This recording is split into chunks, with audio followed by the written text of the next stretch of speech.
During the United States inquiry into the sinking of Titanic, some 86 witnesses testified before the Senate subcommittee. About 70 of these were individuals who were on board Titanic for the disaster itself, or on board the other ships in the area at the time, such as Carpathia and Californian, or they were involved with the companies responsible for Titanic, such as the shipbuilders Harlan and Wolff or the White Star Line. The remaining 16 or so witnesses were not involved in the disaster directly. They didn't witness it directly, but they were brought in to testify because they had expertise to offer that might benefit the investigation. For example, Guglielmo Marconi was called to testify. He was the inventor of the Marconi wireless telegraph, which of course played a very large part in the Titanic disaster. But a lesser-known figure who testified was George Otis Smith. He was a United States Geological Survey director. He submitted a letter containing his opinion on whether or not the iceberg that Titanic collided with did extra damage because it was carrying within it rocks and boulders.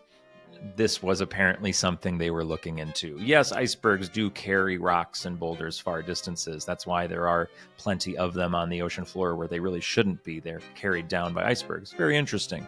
But his opinion was that while that is possible, an iceberg is certainly capable of sinking a ship without them. So this week on Witness Titanic, we take a small break from talking with actual survivors and witnesses of the disaster, and we call in our own third-party expert. This witness is a Titanic researcher, historian, author. He has co-authored books such as Titanic, the Ship Magnificent, Report into the Loss of the SS Titanic, Titanic in Photographs, among many other books. In fact, he has co-authored 7 books with another renowned author, Bruce Beveridge.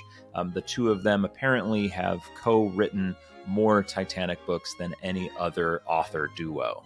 You may have also heard in the news in the last decade or so that there are 2 groups trying to recreate Titanic, literally, one out of Australia, one out of China. Today's witness is one of the only people who has been a consultant on both of those projects as well. But most notably, he is the author of multiple books on a subject that you may have heard of, the now infamous switch theory. This is the theory that says Titanic and her sister ship Olympic were switched, and then Olympic, now called Titanic, was sunk on purpose for insurance money. Though this theory began in the 90s with a book called The Riddle of the Titanic by Robin Gardner, it's spread like wildfire ever since and is even making the rounds on TikTok recently, so you may have come across it. Today's witness is not just an author, he's also a joy to talk Titanic with. I had the pleasure of interviewing him the other night, so I will now present to you the testimony of Titanic author Steve Hall.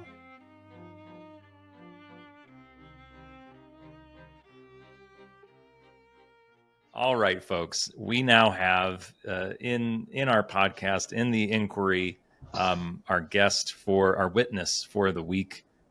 We've had a fun time trying to match up schedule-wise in between dentist visits for both of us, and then now we've had technological issues. But we are now on. We are recording in every way that we need to be recording. I am joined by the great Steve Hall. Steve, thank you so much for being here. It's a pleasure to be here, James. Thank you very much for having me on. Oh, my absolute pleasure. So I was just saying this a second ago when I realized that we weren't really recording, but this is a big milestone for this podcast to have you on, because I've had other people on, a lot of people from RMS Titanic Incorporated, and I loved having them on. But when I started the podcast, I was looking forward to reaching out to authors that I read their books when I was a kid. And, the authors, there's something about the Titanic authors, the men and women who've written about Titanic and done the research about Titanic. We owe them a whole hell of a lot. And yeah, just to reach out to somebody like yourself, and we've interacted before this, but I read your books when I was a kid, and so it's really cool to have you here. Some of the books, if people want to get one, you were a part of this book here, SS Report into the Loss of the SS Titanic, Sam Halpern, and a whole bunch of other authors. But you wrote a bit of this. And of course, if anybody's ever heard of Titanic, the ship Magnificent, which is right here, a massive 2-volume Bible of Titanic. It's an incredible set of books to get.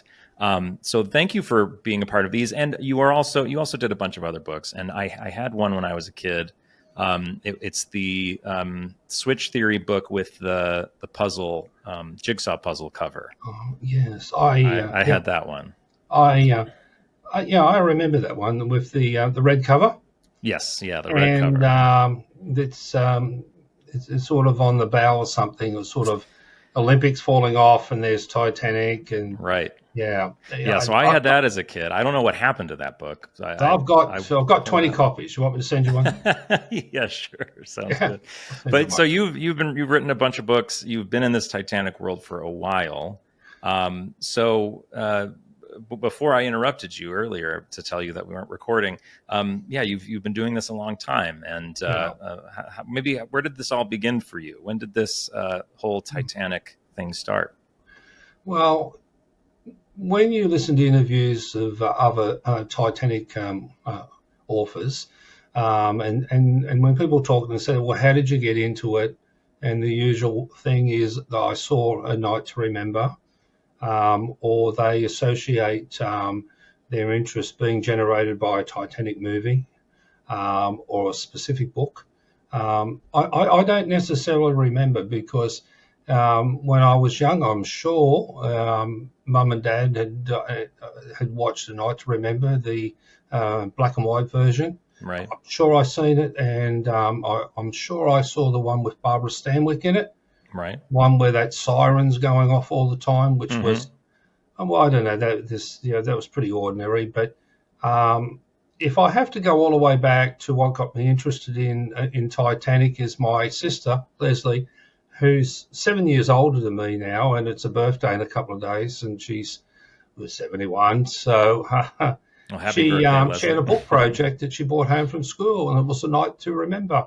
Yeah. And I remember just looking at it, and I saw the photos in there. They had about 6 or 7 photos, and I looked at it and I thought, that's fantastic. It's amazing. I didn't read the book. I just thought it was fantastic. And then later on, I think, James, where the hook came from was I saw the In Search of series, which was done by Leonard Nimoy. And I remember watching that, and they were talking about, because they hadn't found the ship and things like that. And that intrigued me most of all, really. And I've watched it, several times since. And that was the hook. But, of course, as a young fella who's growing up, and then becomes 14 or 15, he's not riding a push bike anymore, and being home, before the street lights are on. I was just interested in, other things like the Battle of Britain, which was big at the time, the movie and things like that, science fiction, Star Trek, all those things. But I do remember being on holidays or something, with Mum and Dad, and walking along a beach and thinking to myself, wow, wouldn't it be great if I found something washed up on the shore by Titanic? Yeah. And I do remember that. Yeah, I remember that. That would have been absolutely fantastic. But I didn't find it.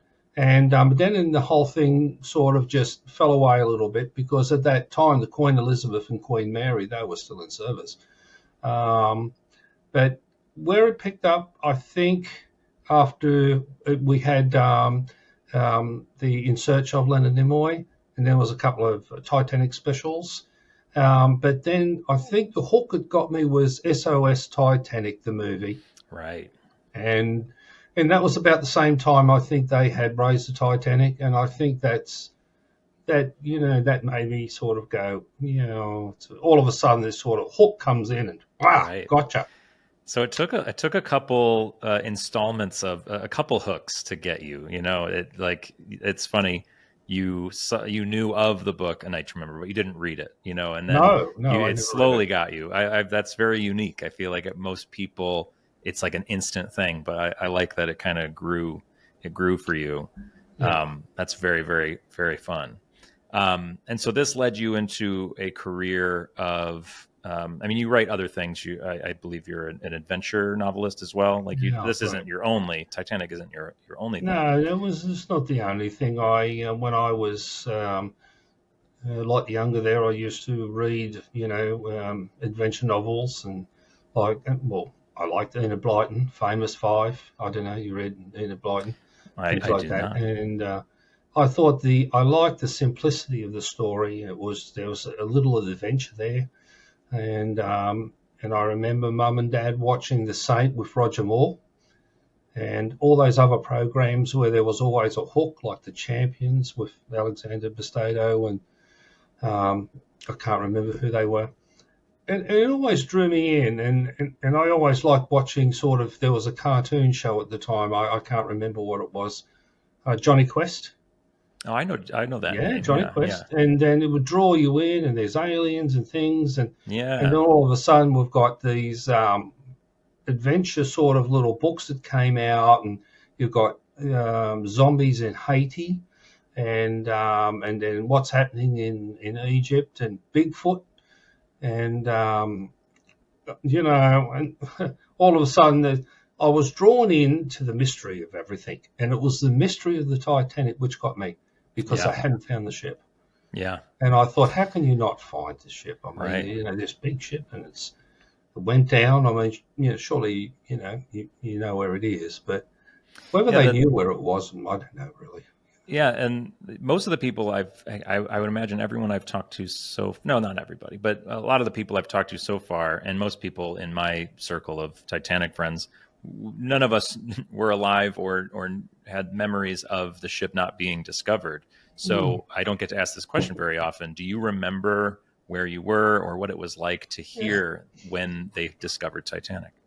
Um, I was working at the time there, and um, there was me and Christine, my wife, and we got married, and there was a wedding reception place, beautiful house, whatever it was. And I sort of invested in the place or something like that. And I was on my way home. I heard on the radio, found the Titanic, and I was in town one day, and they mentioned, I found the Titanic. So, isn't that fantastic? So, That had to have been a was I fun, excited by it? yeah, right, Well, I was excited, oh, well, they found it. So much for the documentary, In Search of. I mean, right, let's have a look at it. yeah.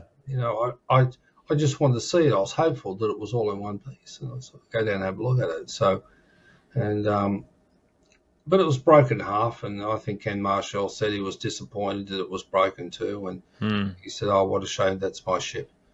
And Interesting. That's I can really empathize interesting. with that too. So Yeah. Yeah, it's fascinating to hear that perspective that to think to live in a world where you guys didn't know if it was in one well, piece. we I mean, I didn't. remember reading A Night to Remember and being so confused why the ship was. He never mentioned that the ship broke in two because that was the more popular belief of the time. Well, the interesting thing is, James, that it's funny, isn't it? Because I was doing this before you were born. Yeah, You're making me feel old. I'm sorry. So, geez, it's all right. Don't worry, mate. You're as old as my daughter. Yeah, Um, I think it was more interesting back then when we didn't know, yeah, because the that's mystery was true. there. It was That is like mystery. Yeah, it's like Johnny Quest yeah. and In Search of. We didn't know the mystery's there, and in the intervening years, we haven't found Bigfoot, we haven't found Hmm. Mothman, we haven't found the Yeti, and we Right, haven't found the Loch Ness monster. right.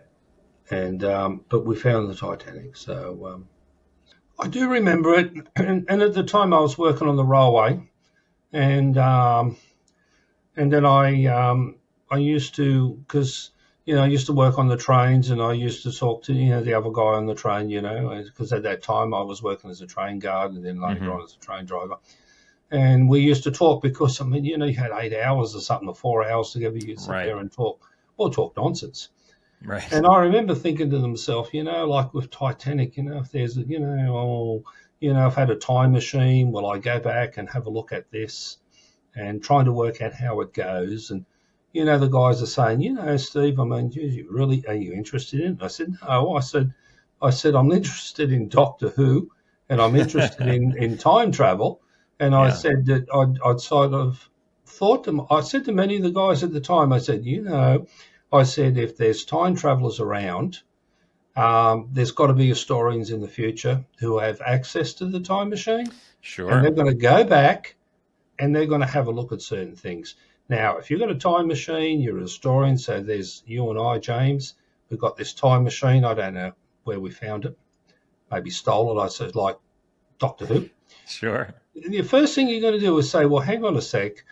If I'm going to go back and record things, what's important to have a look at? So we're going to go back and have a look at how Titanic sank, how big was the iceberg. That'd be great. But you don't want to be on the boat. So therefore, then I was thinking in the end, hang on, is that mystery ship somebody sort of from the future sort of Steve, recording it? I am so glad you said that, because I was waiting I was going to let you make your point, and then I was going to tell you, I've always thought, what if the mystery ship is a future group of people watching Titanic, like they paid tickets to come? Like, I've thought of that. That is so funny to hear you say that. It's quite interesting to think about it, because if you're going to go back and you want to record, you don't want to be on it, so you want to sort of find all these mysteries, and you want to record it, and you'd have all this amazing technology, right? And you can be sitting there close enough to watch what's going on and see what actually happens. So, I always thought that was fantastic. But that's great. Having said that, and I think I'd mentioned it to you before there, if I only had 3 wishes, like, I don't know, we found a bottle and you rub it and they say, oh, Steve, we've got 3 wishes, apart from having all the money in the world and building another Titanic. Right. That'd be easy. And would I go back and have a look at it? I'd like to see, how they built the pyramids. Mm-hmm. But I'd certainly go back to, for Titanic, I'd love to have been on the voyage from Belfast to Southampton. Right. Do the delivery trip and then get off. Yeah.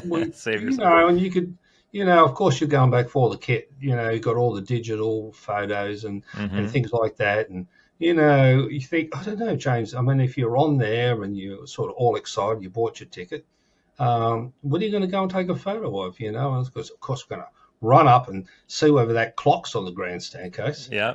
We've got to take a couple of those there. And, right. And then it's, all this business about the chart room and what side the table's on and all this. Sure. Take a photo oh, of that. my gosh. But, you'd have to get a photo with Tommy Andrews. It's, oh, here, Tom, come over and take a photo here. Tom, you don't know what selfies are, but we're going to take a selfie real quick. Yeah, I think that'd be fantastic. Could you imagine you and I on Titanic, a selfie with Captain Smith? They'd be thinking we've photoshopped it.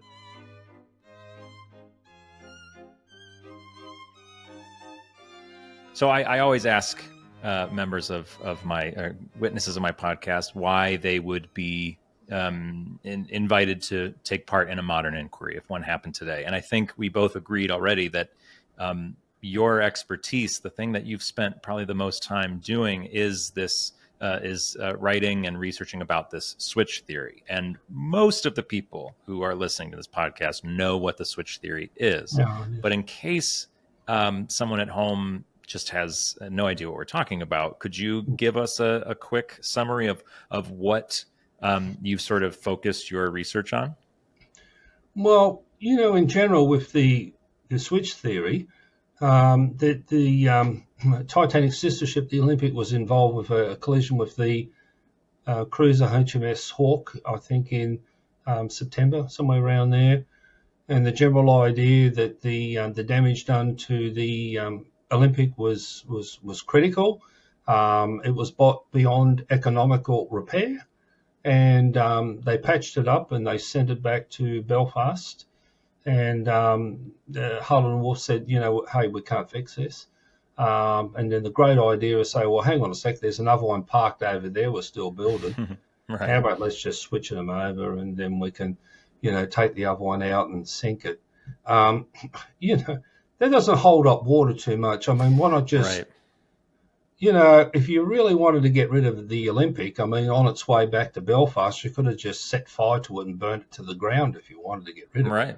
I Yeah. mean, you only needed a crew and some paraffin oil, which is in the back of the book.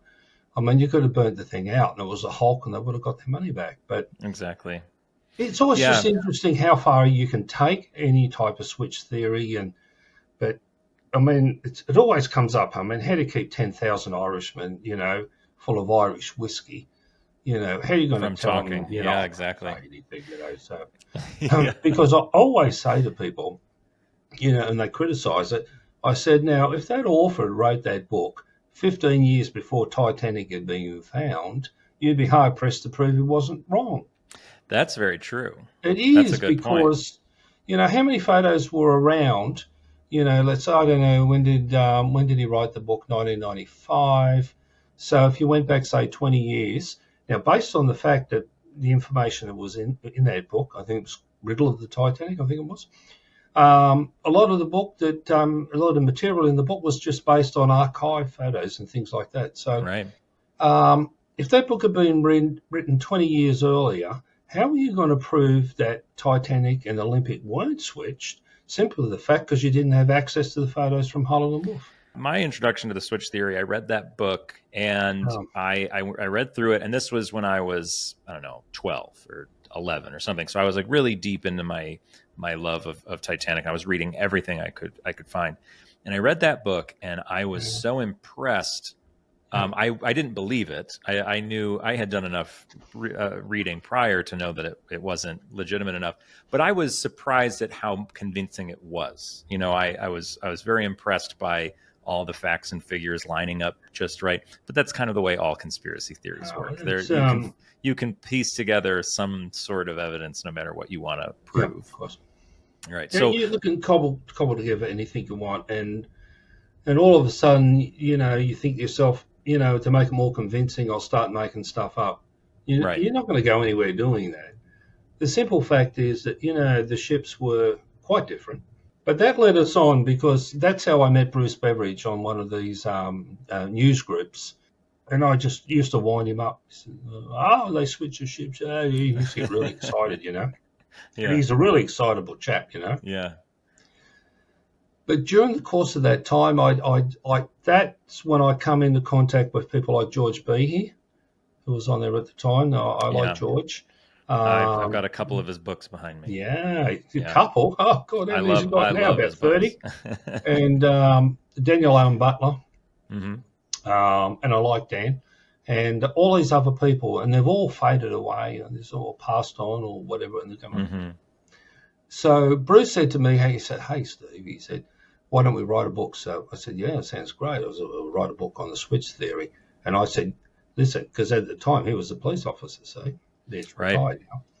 I said, you, good cop, bad cop. I'll tell them how they did it. You tell them why it's no good. Oh, that's great. Let's put the book together. So I'm sitting there saying, this is how they did it, or whatever it was. And so the book come together, and then we thought we'd get a publisher. No one wanted to touch it, so we self-published.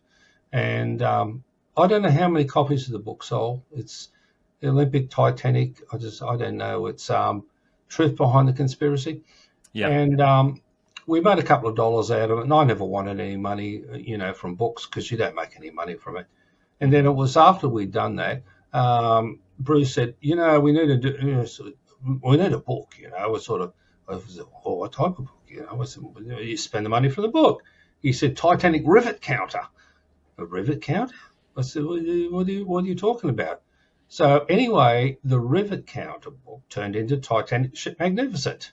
Ah, okay. That's how it started. And then that's a rivet counter book. The rivet Titanic, and if you want, I've still got some photos because we had a cover which was a mock-up from it.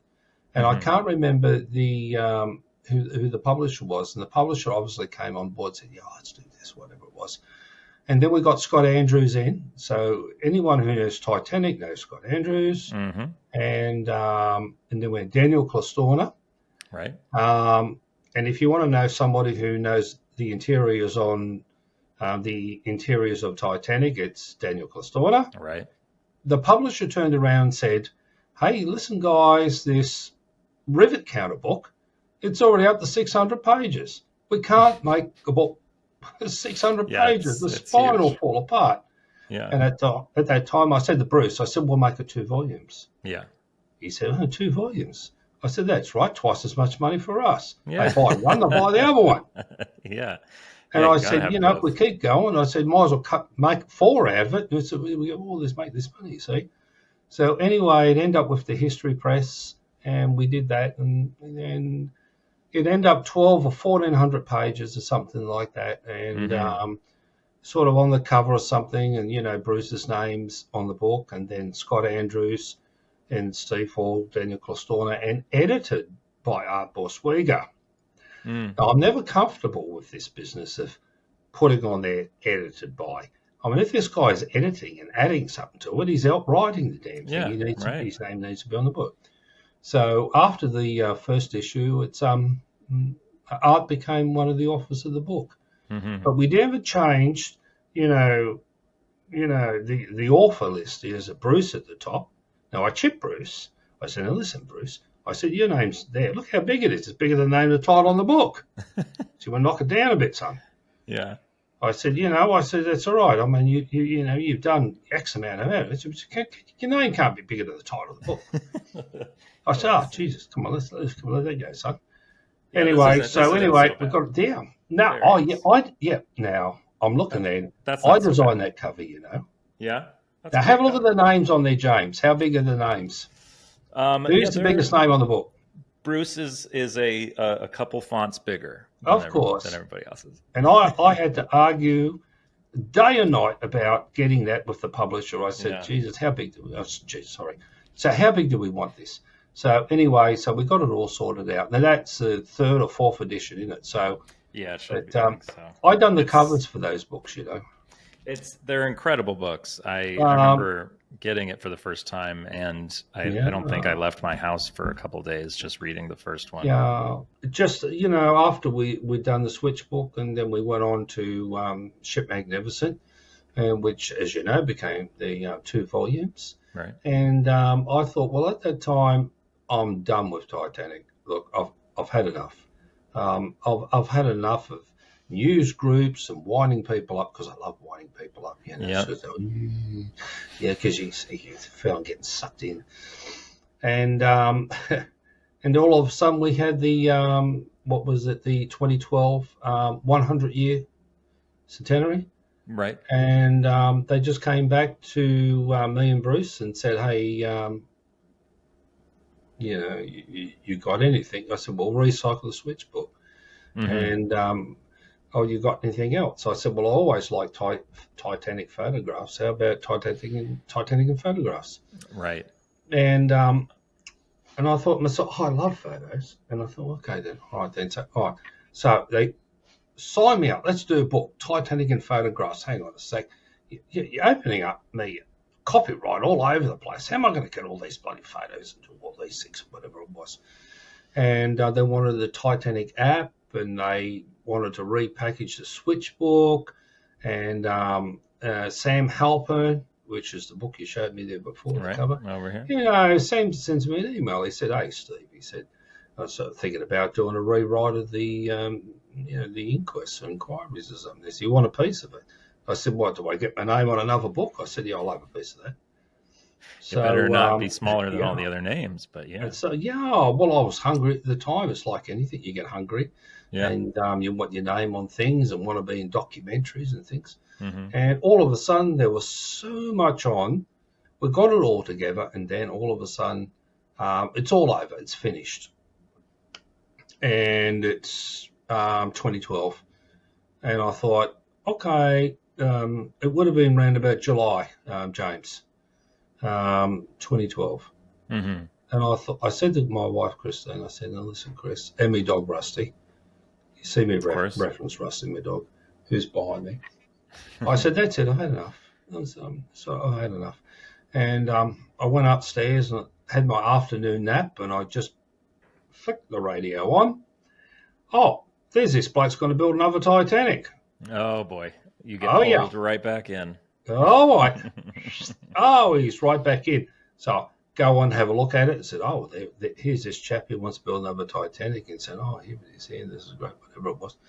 And I thought, well, good, this referencing the Ship Magnificent book. So I thought, like, I just have a word in his show, like, and that's where that started, and then all of a sudden drawn back in. So yeah, Titanic. I mean, I had a similar experience where I would grow out of Titanic for a little bit. yeah, yeah, you I'd do find that. other interests, and then, but it always kind of pulled me back in little by little, draws me back in, and so Yeah, it's like, here we all of are. a sudden, you think yourself, look, I gave up smoking 20 years ago or 10 years ago.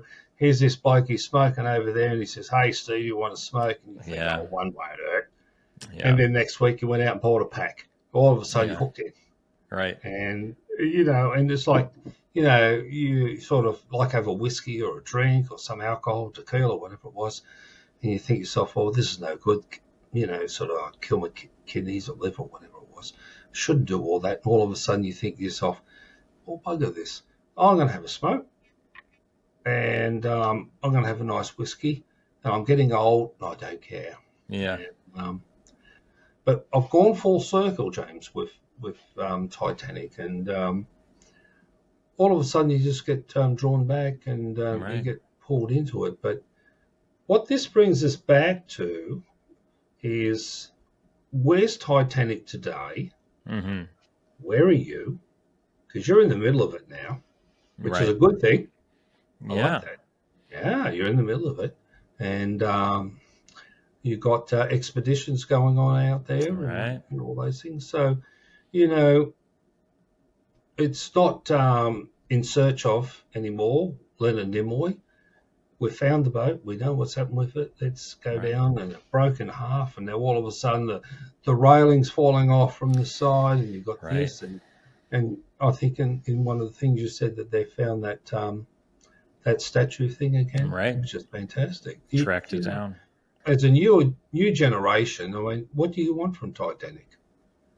What do I want from it? Yeah, I'm throwing it back on you. What do you want? Yeah. I just think, I think Titanic is just a source of the greatest story of all time. And so Yeah. to me, in the same way that, and it's actually funny, I've never thought about this. My wife and I, when we pick a movie for the night, where we're going to watch a TV show, she's always saying, "Well, I hear this show's really good. A friend at work said this show's really good. Let's just start watching it." And I can't do that. I can't watch a show based off of one person's recommendation. I, meanwhile, want to watch a movie I've already seen or a TV show I've already seen. I like the things that I like, and I want to rewatch them because I love them. They make me feel comfortable. But the Titanic story it's the greatest story of all time, and I have no problem with pressing play and just rewinding and watching it again and again, both the movie and the real life story. So I'm totally content with talking about it till my last breath and sharing it with people, and it just never gets old. That I can tell someone a story about the Titanic, and So you're doing a good job. their jaws drop to the floor. So you're doing a good job. I'm doing my best. Do you think Thankfully, I yourself, enjoy it. James, that you're basically where I was 30 years ago? Yeah, I guess I got to get And, writing some books then. No, I don't gotta worry catch about up. books. Jeez, what, Steve Hall, greatest Titanic co-author of all time. Don't worry about that. I mean, look, you can write a book, it's whatever it was. So Yeah. I think where we are at the moment, we just have to work out where the world is with Titanic at the Right. moment. And my generation has passed. Well, we've done the groundwork for you guys, and you guys have just got to pick up where we left Yeah. off. Incredible groundwork. I feel like the modern Titanic book is having a YouTube channel. Well, I sort of look at new Titanic books and I go, Yeah. I say, oh, yeah, it's all right, whatever. So, but, the only people who are doing any fantastic work at the moment, and that's only my personal opinion, George B. keeps turning out all these fantastic books. Oh yeah. And last night I watched the On the Sea of Glass. It's a fantastic book. Saw their podcast, and I sent a message to Ted Finch. I said, fantastic stuff. Right. And later on tonight, I'm going to watch what THG did. Oh, right. From Yeah. live from Orlando. You mentioned On a Sea of Glass. I wondered, I was going to ask if you have, because On a Sea of Glass is probably, along with the Sam Halpern book that you were on, one of my favorite Titanic books that I've read in my more recent Titanic they're research. both the same, aren't they? On a Sea of Glass and Sammy's book. So, yeah, they kind of go together. So let me just say, On a Sea of Glass is a better read for the normal reader. Sure, it's a fantastic more of a narrative, book. The centenary appraisal is a little bit. I thought it was a bit cerebral. Sure, yeah, and that's the kind of thing that I was looking for. I wanted, like, let's not get fancy about it. Just tell me the facts. It's a good, like, research source. Do you have any other book or author that Titanic that you'd recommend the listeners? It's a big question. Do I like any particular book? And I think it's a matter of just turning around and saying what drew me into it. And where did the Switch book come from? Me and Bruce done. Where did Titanic, the Ship Magnificent, come from? Titanic in photographs. What was the origin of it? The Titanic switch theory with Robin Gardner. That's where it started. Yeah. That's it. Yeah. And if it wasn't for that book, Riddle of the Titanic, I don't think I would have worried about it. So that's where I'm at with it. So. Well, since we have the expert here as a witness, just like, if you want to state once and for all, were the ships switched? What's your official verdict on Titanic versus Olympic on the bottom of the ocean? I mean, I know everybody knows now, but what, the chances of the switch theory? Yeah. More chance of hair growing on the top of my head, mate. Well put. All right. Well, that only leaves one last question. I like to close out my interviews with this final question, because I think it's a good way to cleanse the palate a little bit. Do you have another interest that you're just super passionate about? You already mentioned Doctor Who, Star Trek, stuff like that. But what do you do if you have a day off, you've got nothing to do, and you're not going to do Titanic today? I'm done with Titanic. What are you going to do today? Jack the Ripper. Ah, yes, we talked about that a little bit the other day. I've been following a couple of channels, and it's a mate of mine, Eddie Stowe, and working about who done the murders, and the Thames mutilation murders, and what happened to all these and people. I find that fascinating. I like to think Jack the Ripper was on the Titanic. It does. I don't know the history. Does the timeline work out that way? Like, could that be? Yeah, it sure does. Wow. And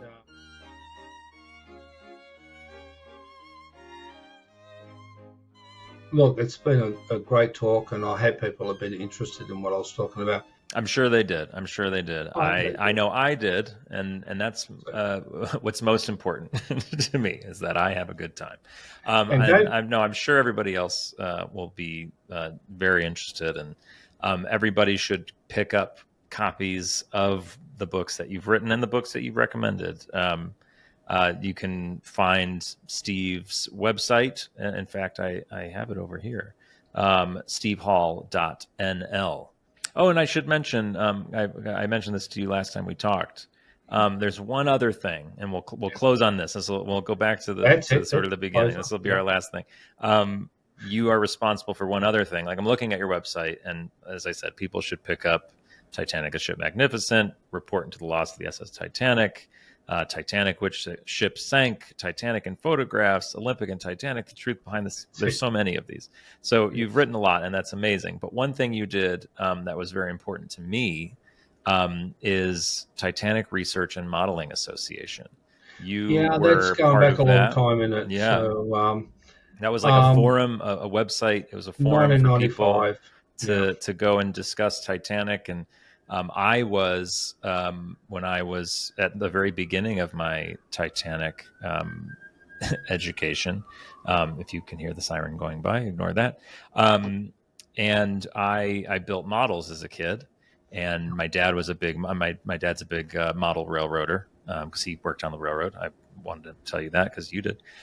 So I built Titanic models, and so of course I came across Titanic Research and Modeling Association to ask questions.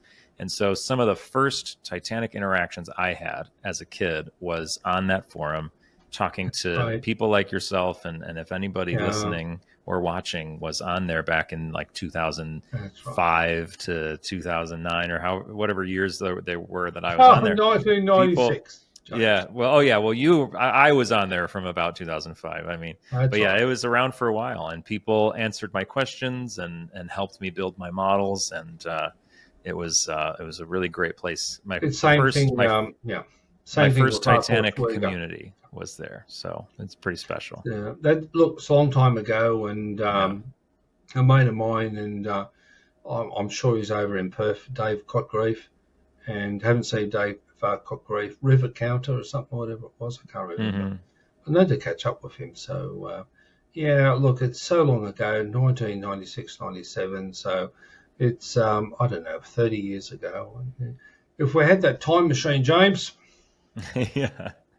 Well, that was the beginning of the internet. You guys hopped right on. I'd like to go back, and I wouldn't have a bad heart, and I wouldn't need these read glasses and have more hair on the top of my head.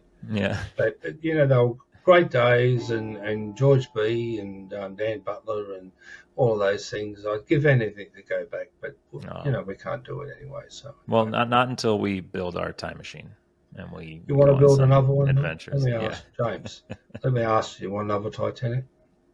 Do I want another Titanic? You want us to build another one?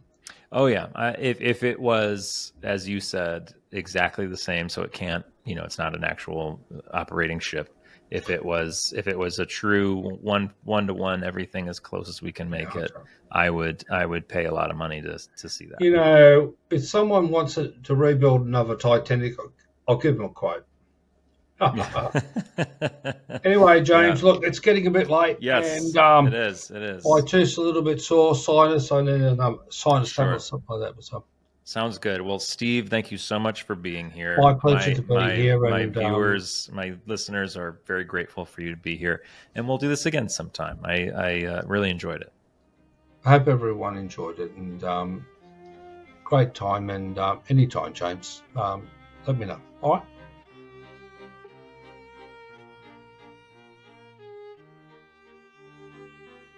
Folks, thanks so much for listening and watching to this week's episode. A huge thanks to Steve Hall for joining me, and of course, Ege Erdogan for the theme music. Folks, this was episode 15. I want to try to get you 5 more episodes before the holidays to sort of wrap up season 1 of Witness Titanic with 20 full episodes and 2 bonus episodes. So I'll do my best to do that by the holidays, and then we'll start a fresh season 2 in the spring. If you really love this podcast and you can't wait to hear who our upcoming witnesses are going to be, and you really want to make sure there's a season 2, a season 3, a season 4 of Witness Titanic, then please do whatever you can to show your support. Like, follow, share, subscribe.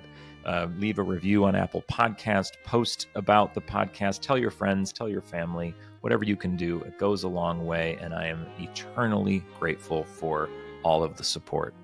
I will see you all next week on Witness Titanic when we continue our investigation into the sinking. We will adjourn till then.